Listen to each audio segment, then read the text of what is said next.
Okay, can everybody see my screen? Yes. Okay, cool.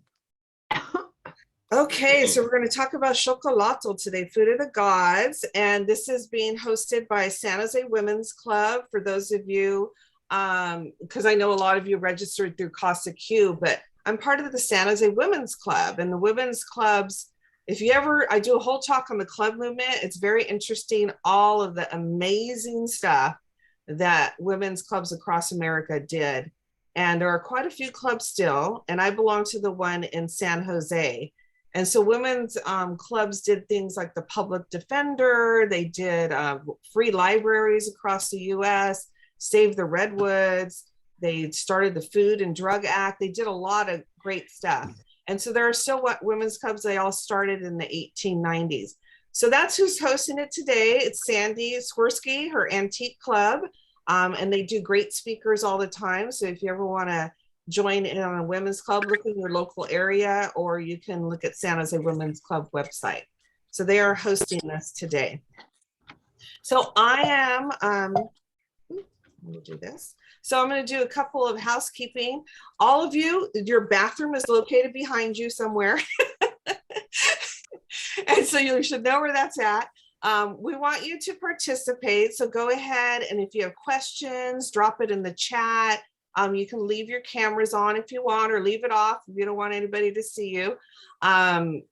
We will try to remain on mute while I'm doing the presentation, and then you can unmute yourselves if you ask when you ask a question, but I will call on you. So please put it in the chat box. We don't have a lot. And I'll leave a time, of course, for you to ask afterwards. And then, so again, I'm Darlene Tennis from CasaQ. What I do is I do talks a lot. I do talks on cruise ships. Haven't been on a cruise ship and don't plan on being on a cruise ship anytime soon. But before the pandemic, I did talks on cruise ships, and I did it on many different topics. And this was one of the topics that I did was chocolate, particularly when we were going to, I'm still admitting people here on the side. I don't know if you could see that box pop up. Do you guys see the box pop up? It's stressful. Oh, good. That's good, because it won't be distracting. This happens to be when I did this picture. We were crossing the Panama Canal, and I did a talk on the Panama Canal, and it was like 1,300 seat theater, and there were people sitting in the aisles, and it was crazy. So that was one of the last cruise that I went on. So now we're going to go on to the chocolate. If someone could mute themselves, that would be awesome.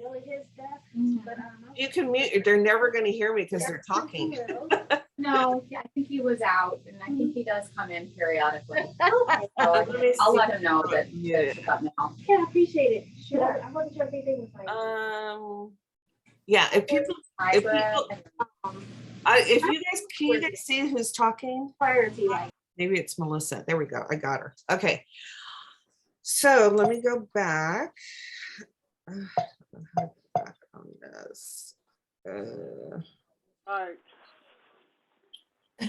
Okay, well, Carl Linnaeus, which is the one that I missed, slide, he's the one that named CACAO, which is theobroma, is what it's called. So theobroma is theo is God, like in theology, right? And then broma means foods. So that's what theobroma is, and then cacao, that's what cacao means. So that's where we're saying the food of the gods, because that's where it comes from. Oh, yeah, I don't know what. So Xocolatl is pronounced Xocolatl. Oh gosh, I don't know how to go backwards for some reason. Here we go. Okay. It comes from the Aztec language, Nahuatl, which means bitter water. And so you can see a lot of the hieroglyphs and the paintings back there, chocolate shown. If you guys can please mute yourselves, that would be helpful. So early wild cacao, this is more than 2,000 years ago BC. The cacao tree evolved in the lowland rainforest of the upper Amazon basin, not much is known about its earliest form because it's really been around just for the longest time and before written history. The cacao that we know now is a result of selective crossbreeding by prehistoric South American people, or maybe it evolved naturally. Again, nobody wrote it down, so nobody knows. So there are two distinct strains, which is Criollo and Forastero. So Criollo, okay, which is Creole to us, is a mixed thing, like you say, Creole is mixed, and Forastero is a strange or like extranjero, a foreign strain. So they made the long journey north, carried over time by animals and humans from the eastern flanks of the Andes to Central America. Still many people. So the Macaya people of the Pacific coast and the pre-Olmec. So this is pre-Aztec, pre-Mayan, way back, okay? Because the Olmecs were prior to the Aztecs and the Mayans. There were the Macaya people. And they're the ones that originally were doing the cocoa beans. So this is what they look like on the tree. You were used to fruits growing off of branches. They grow like on the trunk of the tree. So it's a little different. Still admitting people.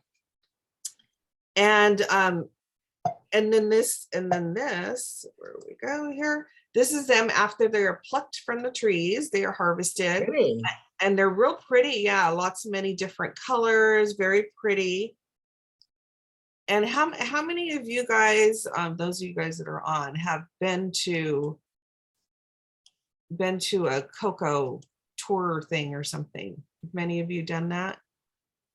A lot of you? Okay. So this is it when it's cracked open. So these are the cocoa beans inside of it. And this is what it looks like. And the cacao tree takes about 3 to 5 years for a seed to become a fruit-bearing tree. Each tree can yield about 20 to 30 pods per year, and it takes one tree an entire annual harvest to make roughly a pound of chocolate. So that's why when you get into the dark, the more artisan type of chocolates, they're expensive because they're using more chocolate. And each tree doesn't really make that much chocolate, 1 pound a year. And I'm going to guess some of you eat more than 1 pound a year of chocolate. That's my guess. So where it is grown is on about 20 something degrees on either side of the equator. And this is the only place it's grown in the world. These are the cocoa producing countries. And this is going to be part of your trivia contest later. So keep that in mind. So Mayans, they worshiped with cacao. So by the 250 AD, the Mayans in southern Mexico were so awed by by the strength and energy cacao gave and became integral to their ceremony and religious lives. The children were anointed with the cacao. They did it with the sacrificial victims. So they incorporated a lot with the rituals of the religion at the time. And the gods were depicted in ancient writings and artwork. With both the pods and the beans. The elite class were buried with bowls of jars and cylinder bases filled with the frothy cacao drink to give them strength and energy needed to make the journey home. A lot of you are familiar now with the Dia de los Muertos or Day of the Dead. And so this is one of the things that they would put there too, because that originated with the indigenous people. Let me see.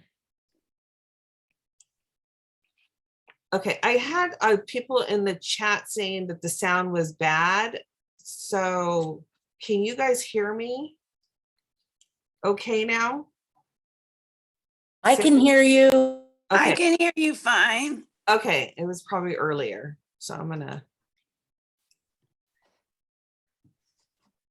Okay, so Quetzalcoatl. So Quetzalcoatl is a famous and infamous thing. Here in San Jose, we have a statue downtown of Quetzalcoatl. This is what Quetzalcoatl looks like. Statue downtown looks a little different than this. Once upon a time, Quetzalcoatl, this is the legend of Quetzalcoatl, okay? And this is one of the gods. Once upon a time, Quetzalcoatl descended to earth by the rays of a morning star, leaving the Toltecs a gift of a very special plant. This plant had been jealously guarded by the other gods because they extracted a drink which was reserved only for the gods themselves. Again, this is where we get that it was food for the gods. So the other chocolate goddess was CACAO, and she was a Mayan goddess of the cacao and the chocolate, and she is the goddess of fertility and happiness. So a lot of times people would give this to women who were trying to get pregnant. So the original Aztec chocolate, this is 1485 to 1547. The Mayan they drank a lot of the cacao, but it's very different than hot chocolate than we know today. So it was warm, wasn't necessarily really hot, spicy or sweet. So they added herbs, honey, and chili peppers for flavor, or maize starch, like, and I'll talk about that later too, like corn, which comes from corn. So at the time, this is pre-conquistador, prior to the Spaniards coming to the Americas, the Spaniards brought the cows and the horses and you know, a lot of the animals. So they didn't have any dairy products at the time, and they didn't really do sugar at the time. They did honey, but not sugar. So it was these more natural ingredients that were put on there, and it wasn't really later when it crossed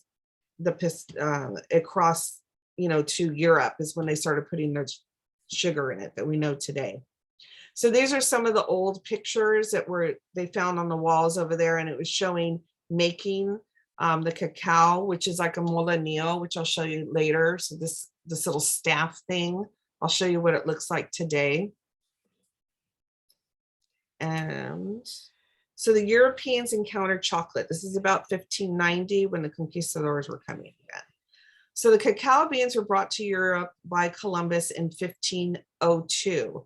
So when he brought them to Europe, he didn't really know. It was like he brought a bunch of stuff, but he didn't really know the value of cocoa or how it was used or how it was drinking or anything. So he brought it, but he never knew what the value was.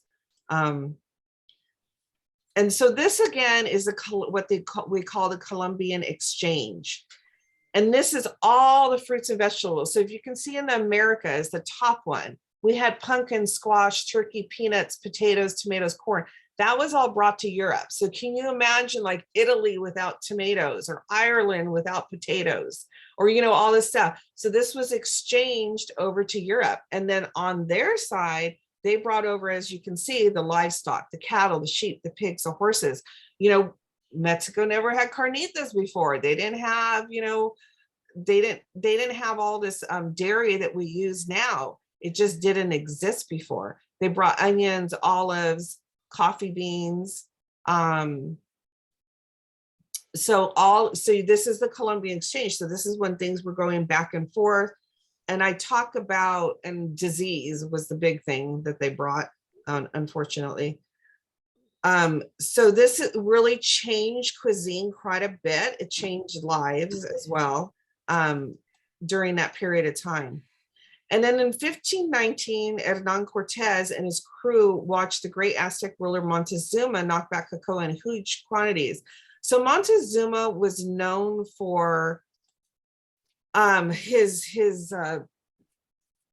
ways with women, his successful ways, as one of the conquistadors wrote, that he was very successful with women, and he would consume his cacao prior to going into his tents with his harem, they say at the time. So that's how cacao became known as this aphrodisiac, because they were like, whoa, what's this guy drinking? We want a little bit of that, you know?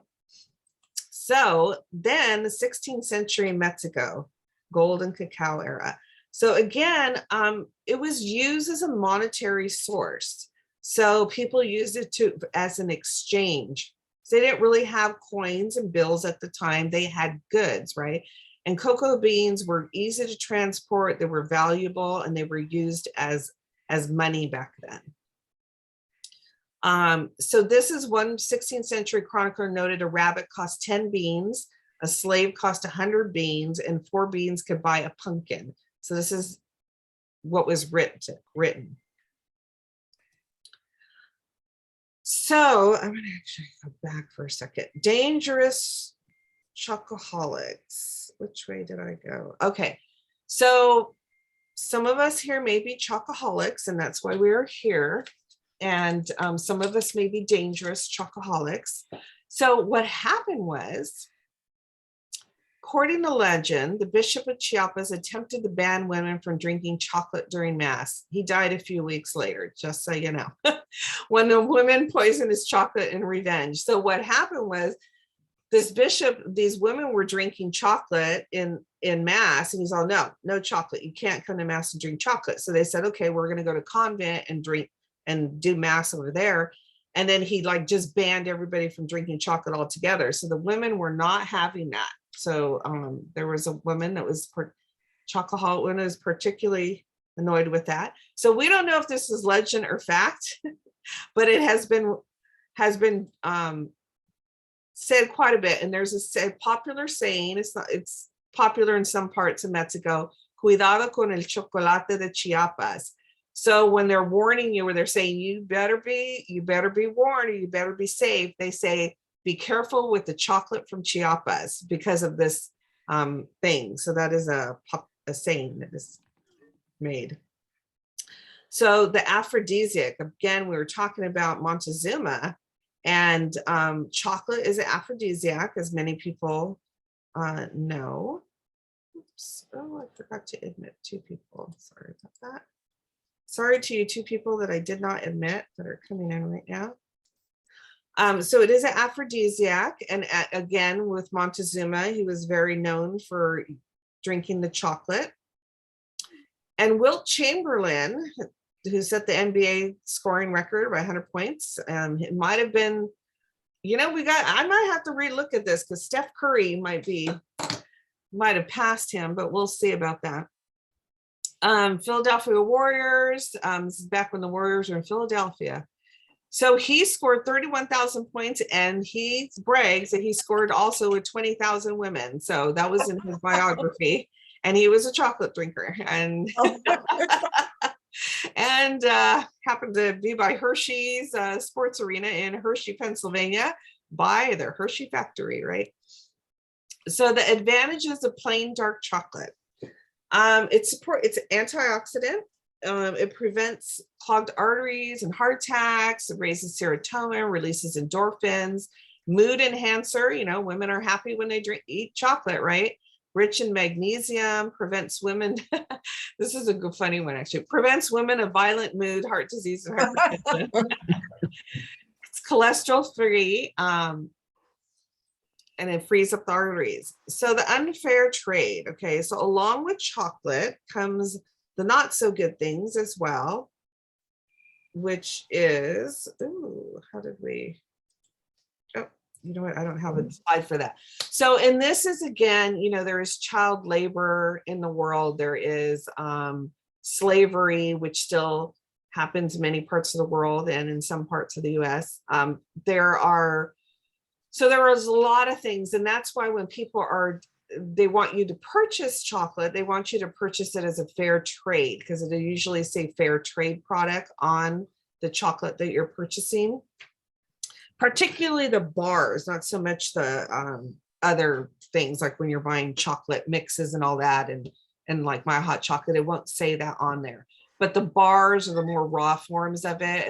It'll talk about the fair trade, so that we know that we're buying it from people who are being treated well. So let me look at the chat box somewhere. Did you guys have any questions? Let me see. Oh, just another admit. How is chocolate aphrodisiac? I don't know. I am not a scientist. Does anybody have an answer for that they can post in there? It's just always been known as an aphrodisiac. I think it makes people happy, to be honest with you, but there might be some scientific reason. What does scoring 20,000 women mean? That means he bragged that he had, let's say, sex with 20,000 women, which doesn't seem very healthy to me. But that was part of his biography. So does anybody else? Darlene, can I jump in? This is Laura. I'm not a scientist either, but I'm going to just guess the chocolate as an aphrodisiac. It Mhm. probably has something about chocolate releasing endorphins. Mhm. Yes. Yeah. Can tell you. I'm not a scientist either, but it has theobromine and several other things that they wind up calling the bliss molecule, because what it does is it produces endorphins in you, like running, or when you do those things that make you feel good. And that's what's in the cacao, not chocolate, in the cacao. Cacao, yeah. And that's what causes everybody to feel good when they eat it. And that's why, and it also is very pleasing to the senses when it's chocolate, that it feels good on the tongue, it feels good in the smell and all those things. So it all makes you feel good. It's also called the love molecule, and it's also found in only specific strains of blue-green algae found in only a few places in the world. Across the equator, you can see that when you go there. You can see that growing on the rocks. Yeah, and again, a lot of what we're talking about is pure cacao, and as it gets watered down and put in things, you don't get all these benefits that we're talking about, unfortunately. Nadine did put a good link on there about chocolate and sex, how it's related, and it's from WebMD, which is a reliable source. So if you want to look at the link that Nadine did, we'll also send this out with the after it's over. I'll send it out. Eat My Globe has a real. So, and then Michelle from Clovis said that Eat My Globe podcast is a really good episode on chocolate. So there's some information on the thing. So let me move on here. So we have Mexican chocolate. I don't know where my screen went down there. So Mexican chocolate has canela, which is cinnamon sticks, piloncillo, which is a raw form of sugar that is used a lot in Mexican cuisine. And then a molinillo was what I was telling you about earlier. These are these hand carved things that you roll in your hands. And I think I have, there we go. That's how you do it. You roll it in your hands to mix up your Mexican hot chocolate, the original Mexican hot chocolate. Okay. And then there's champurrado. So champurrado or tole, that is made with the cornmeal is added to it. It's a very thicker, it's a much thicker chocolate, hot chocolate type of thing. And it has cornmeal in it. And this is eaten a lot during the Christmas season, particularly with tamales. And then there's tejate, which is not as common of a drink. This is also cornmeal. There is a couple restaurants here that say they have it. And I saw on Craigslist that you had a rental available. Oh, Is it for 55 and over, correct, ma'am? Oh my God. Let's see. Sylvia, can you mute yourself? Yeah. Hey, Darlene, I think you as a host can mute everybody.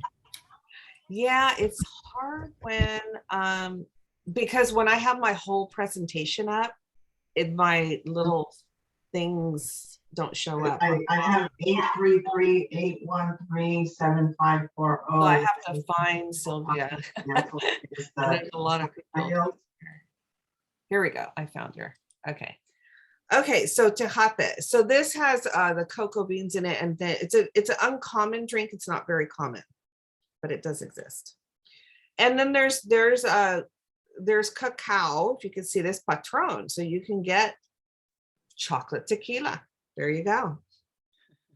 And then there's chocolate beer. One of my friends, he's a brews at his house, and he makes chocolate beer that is so amazing. It is so good. I love it. And then mole poblano, which is the national dish of Mexico. So mole poblano comes from Puebla, Mexico, but Oaxaca is the one that's known for many different types of mole. But in this particular case, we're talking about mole poblano. And that is made with chocolate. And so it's not necessarily sweet. It's a savory dish. And I personally love mole. There's so many different types of mole, but this particular one is made with chocolate. There are other moles that are not made with chocolate, but that people don't realize. So, oh, here we go. And so mole contains about 20 to 30 ingredients. It's from Puebla. It's considered Mexico's national dish.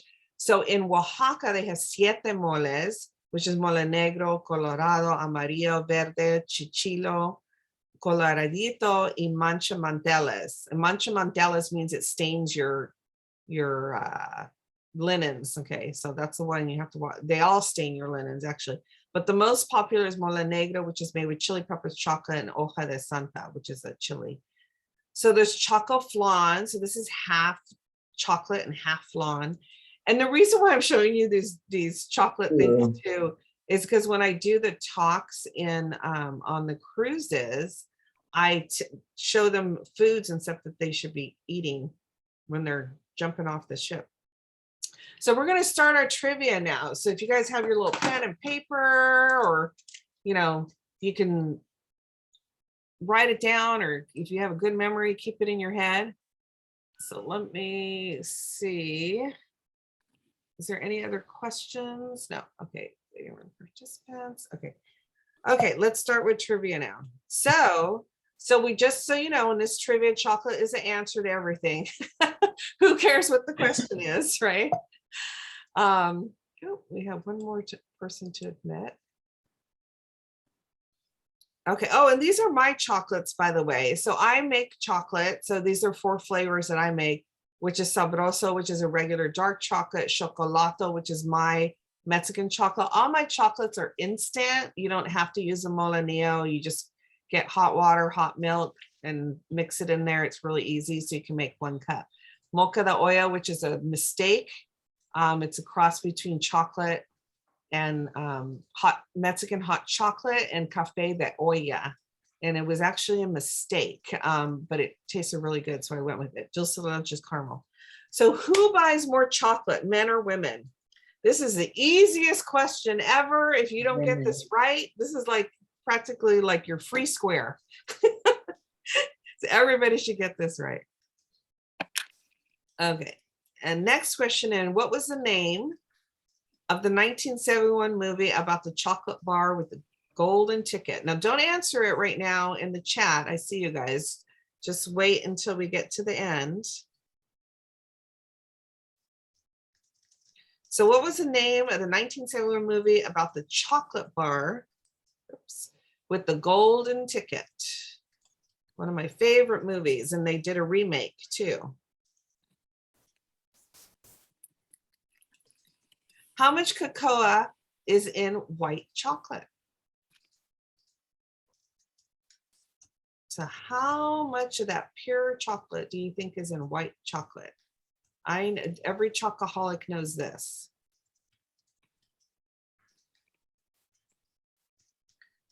Which 3 holidays in the USA do people buy the most candy? And don't be Googling this, people. You just guess it. And don't put it in the chat box either. Let's just wait until we get to the end, and then you can throw it in the chat box. Which 3 holidays in the USA do people buy the most candy? And then there's 3 holidays. You'll get 1 point per holiday. And it might not be a holiday you expect either.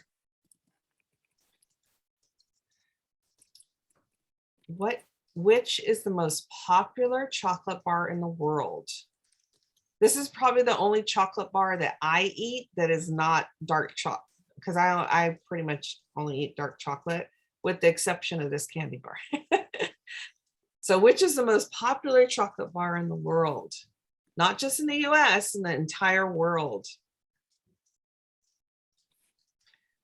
What 1992 Mexican foodie film became the highest grossing Spanish language film ever released in the United States at the time? So this movie is what, 30 years old now. It's 30th anniversary this year.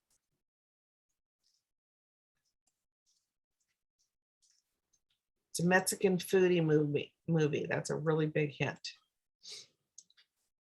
What type of chocolate do Americans eat the most? Dark, milk, or white chocolate? And we're talking Americans here. And in Americans, I'm not including Canadians and Mexicans. This is US, the United States. I should put the United States and not Americans. So what type of chocolate do United States, US people eat the most? Dark milk or white chocolate? Finally got in. Oh, is that Deanne? What animals? What animals are most at risk for chocolate poisoning? Which animals? For chocolate poisoning. Humans are animals, by the way.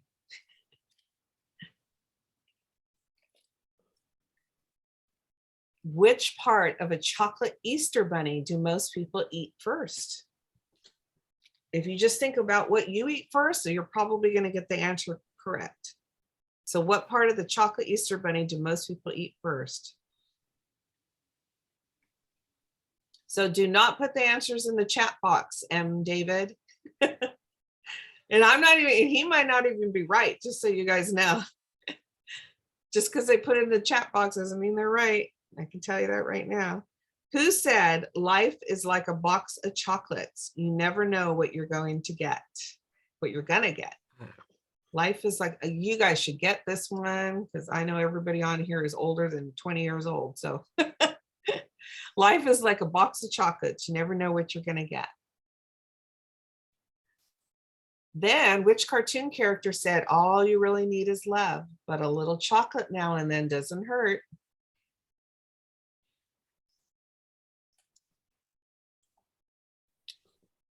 I'll go back and show you, Anthony, the slides of the God and the Goddess later.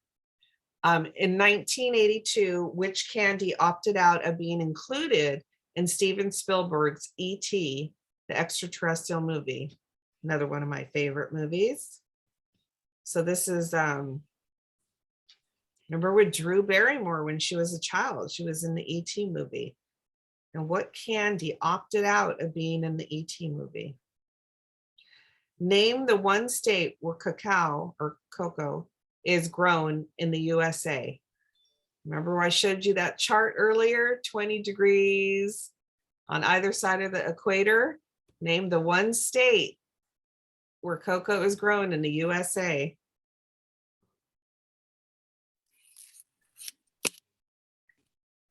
Which famous columnist, female columnist, I should say, wrote "Seize the Moment"? Remember all those women on the Titanic that waved off the dessert cart? In other words, don't wave off the dessert cart.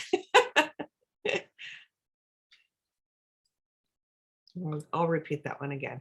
Famous female columnist wrote "Seize the Moment." Remember all those women on the Titanic that waved off the dessert cart. And then this is an interesting one that a lot of people never get. So during World War II, which popular handy candy was exclusively made and sold to the military? This candy, which is popular now, was made specifically for the military and was only sold to them.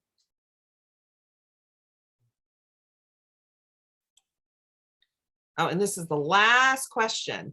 Name the two characters in popular 50s TV show where they were working in a chocolate factory. I think everybody has seen it at some point in their lives. The two characters in a popular 50s TV show, they were working in a chocolate factory.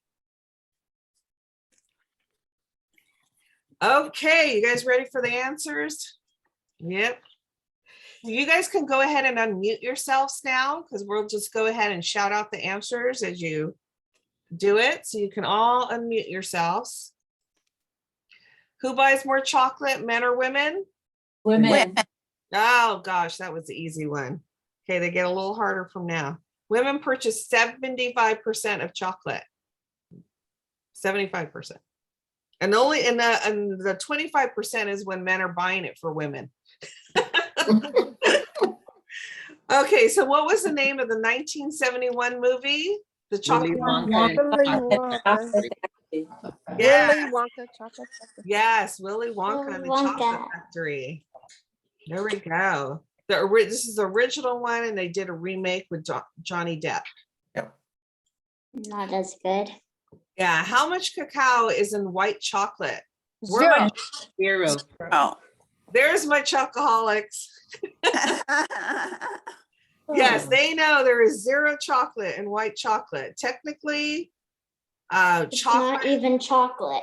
that's what I say. I'm a chocoholic. I don't even think it should be allowed to use the name chocolate. That's my opinion. Yeah.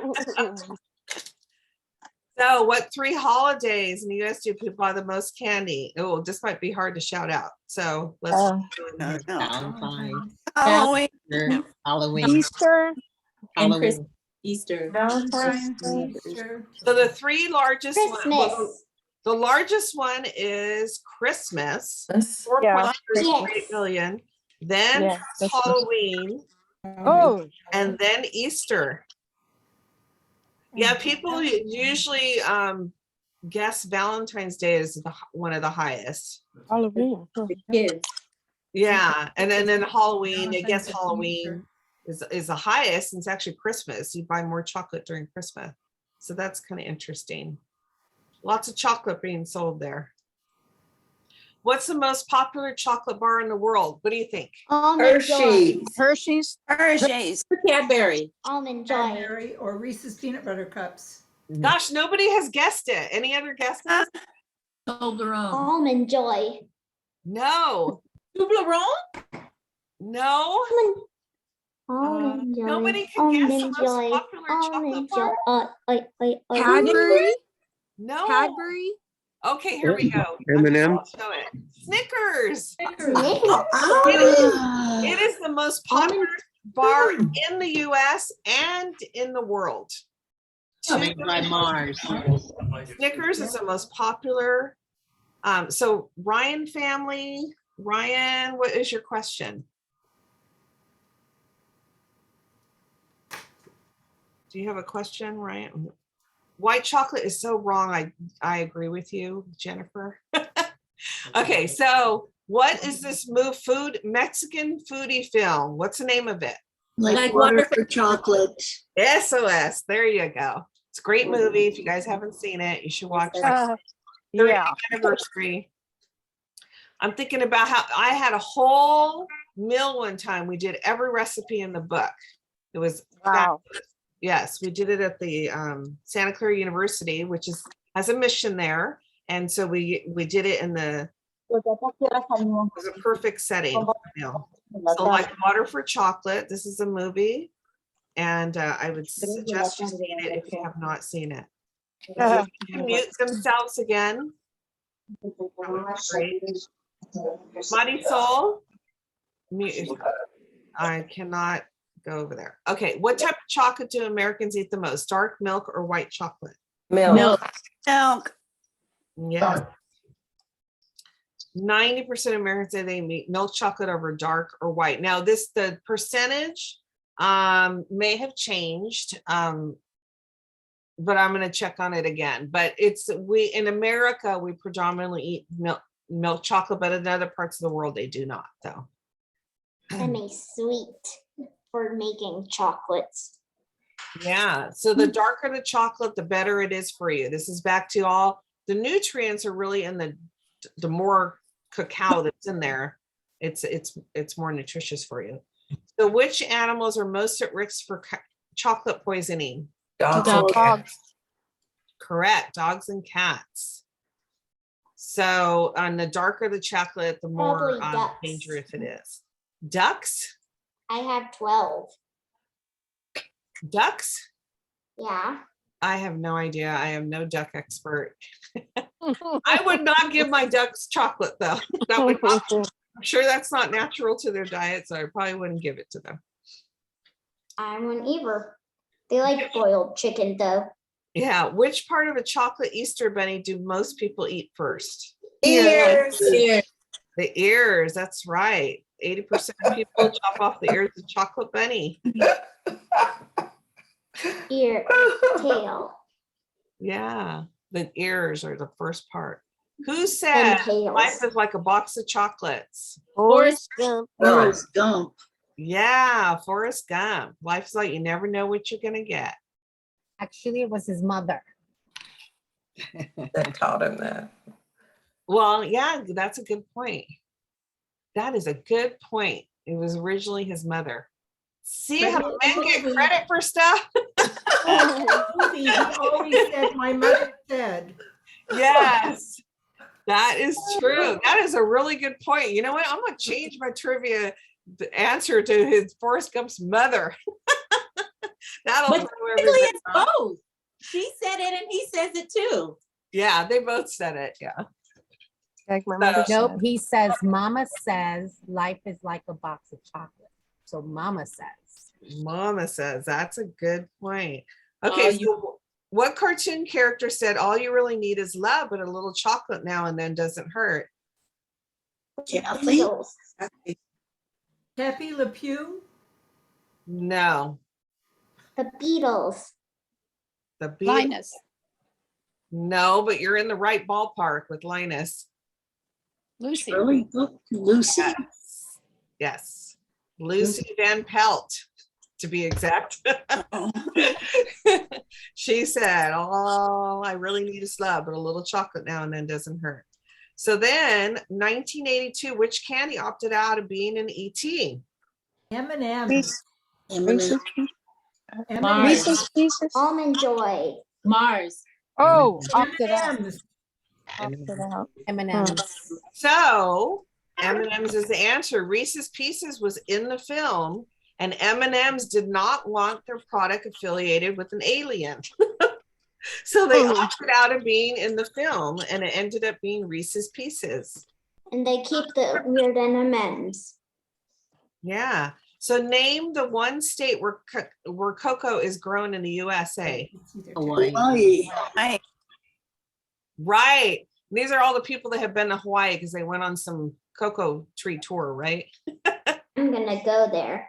So there we go. This is when people bring back chocolate from Hawaii for you, right? Mm-hmm. With macadamia nuts. Yum. So which famous female columnist wrote Seize the Moment? Remember all those women on the Titanic that waved off the dessert cart? Irma Bombeck. Irma. Yes. Oh, okay. Irma Bombeck. So Irma Bombeck had, at one point, she had 30 million people reading her column in 900 newspapers in United States and Canada. It's pretty amazing. Wow. Yeah, she was very popular at one time. So during World War II, which popular handy candy was exclusively made and sold to the military? M&M's. Almond Joys. Hershey bars. Hershey. The Hershey bar. So the handy candy was the clue. It was M&M's, and they were made specifically for the military. And then they weren't put for sale until, and I have notes, but I don't know where my notes are. But they were, so that's an interesting tidbit. I did not know that prior to putting this presentation together.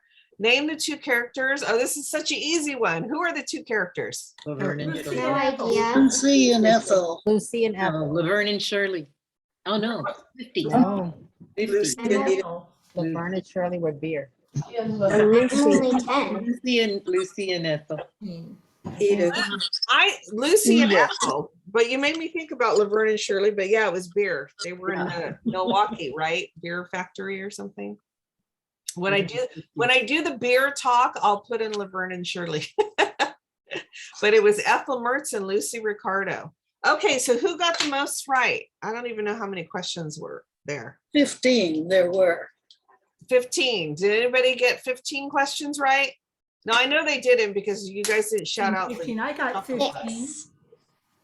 I got But 6. there were some extra questions. You said you get 3 points for each question. Oh, right. So it would have been Halloween, the holidays. It would have been 18 points, right? No, 17 points. So did anybody get, I know they did because you guys didn't get one thing. So well, who's the most points? Who got the most points? I have 6. I got I'm also 15. 10 years old. How many got 12 points? I I got got 15. 15. I got 14. 15? Anybody else get 15? No, that's it. Oh, you know what? Even though you got, let me see if this person that got 15. I have one. I'm going to share my screen again for a second. Oops, where is my screen? So I'm gonna show you guys a tiebreaker one, just to show it, see if anybody gets this. What is Lucy's full name? Her first, middle, maiden, and surname. You just saw 2 of her names. Which Lucy? Lucy Ricardo. Lucy Ricardo's full name. Oh. Oh, wow. I might give a prize to somebody that just gets this. Lucy Ricardo's full name, first, middle, and maiden name and surname. Ball. Chocolate. Lucille, Oh, I hear somebody Googling. That's not fair. You can't Google. Lucille something Ball Ricardo.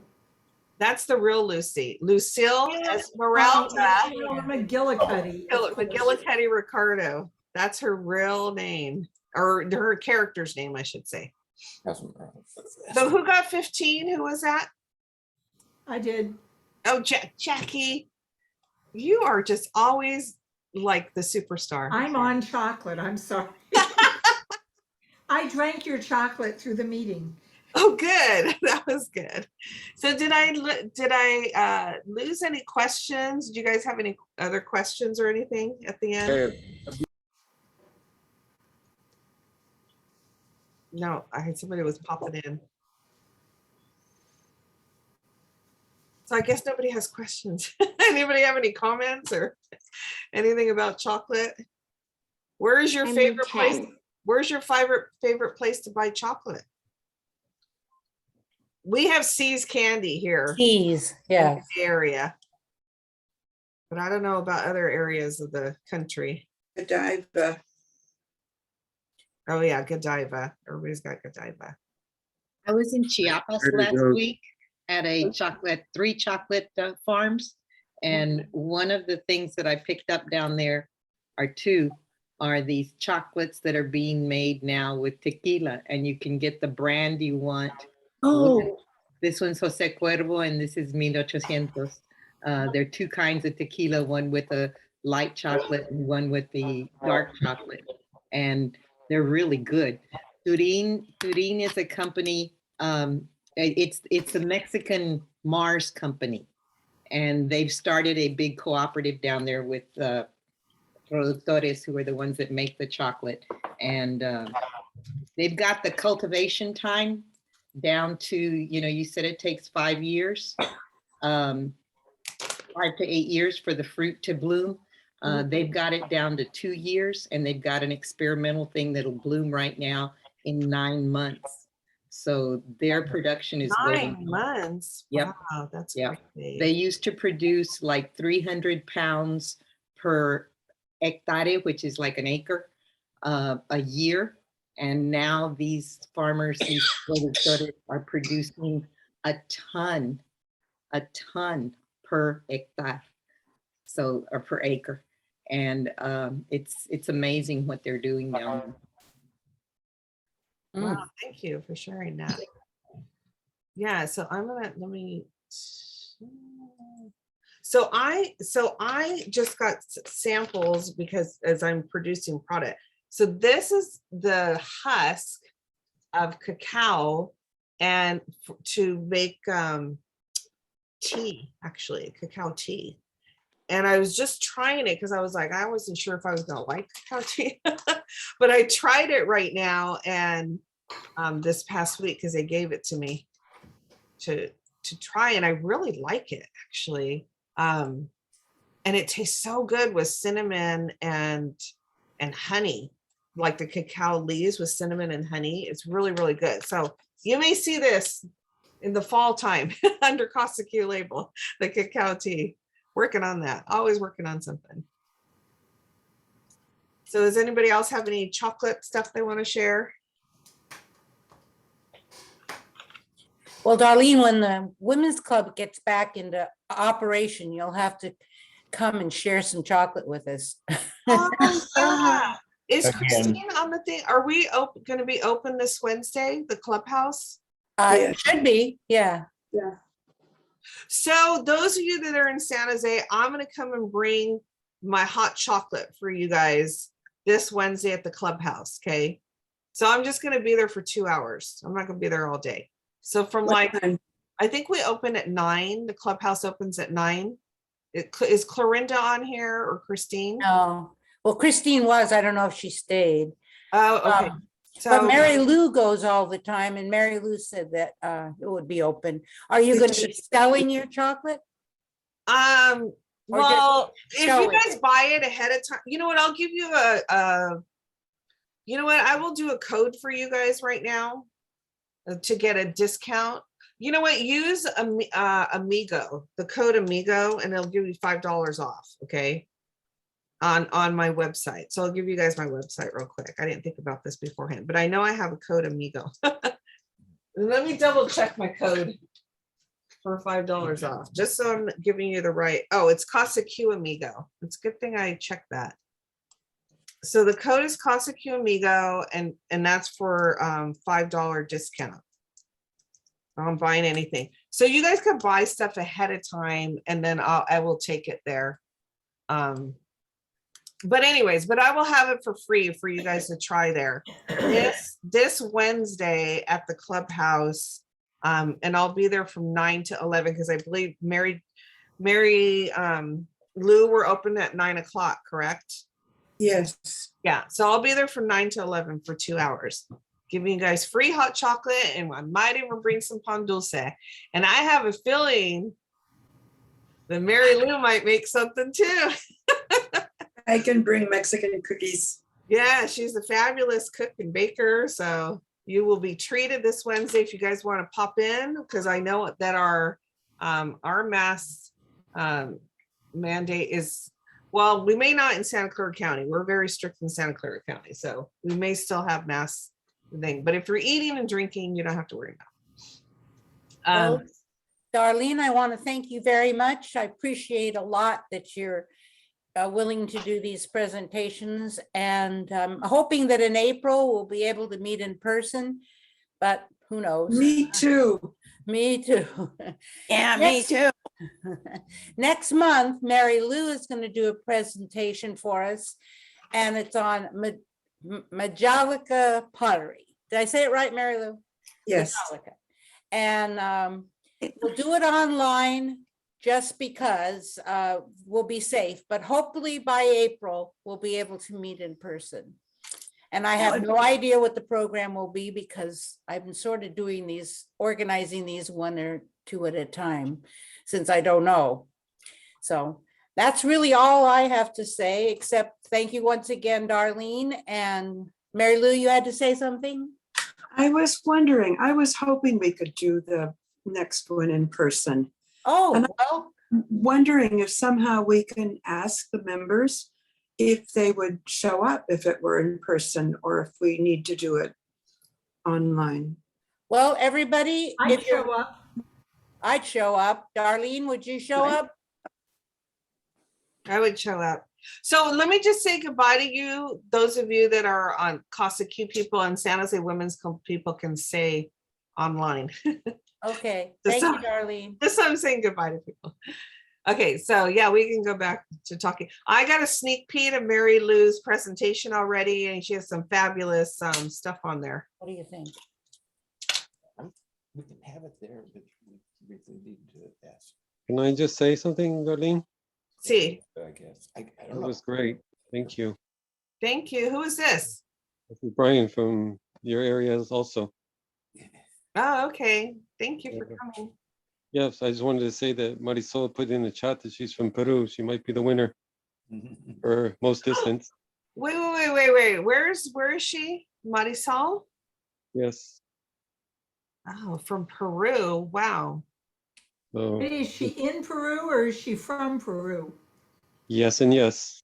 And she happened to be my fiance, so I encourage her to jump on this call today. Oh, I'm gonna say Peru is further than Connecticut. Yes. And I'll be willing to take it to her in May, my next visit there. Okay, I'll do that. I'll give you some. All right. I'll send you my contact info. Great. Cool. Thank you, Brian. Sure, you look forward to meeting you with her, and we'll do some collaboration together as we talked about. Yeah. Cool. Please say hey to your mom So and dad. Brian, we should actually have Brian and Sandy do a presentation on Peru and Peruvian stuff because him and his mom are extremely knowledgeable. Oh, we did just have a speaker do a presentation on Peru though, right? Sandy, because we have Roberto Gonzalez. Yeah, but that was quite a few months ago, and it was true. He did give us, it was about the It was a photography presentation. But Brian and his mom are extremely, extremely, extremely knowledgeable on Peruvian stuff. Okay, why don't you and I talk on email and organize, get the information. Sounds good. Okay, I'm going to talk to Christine and see if we can do the meeting in person next month in March. And maybe we can figure out a way to do in person and Zoom. I'm not sure. So that those who won't come in will be able to. But I'll have to let you know. Okay. We would like that. If it's Zoom also, that would be great for us. Yeah, I know. That's you were specifically who I was thinking of, my dear. Yeah.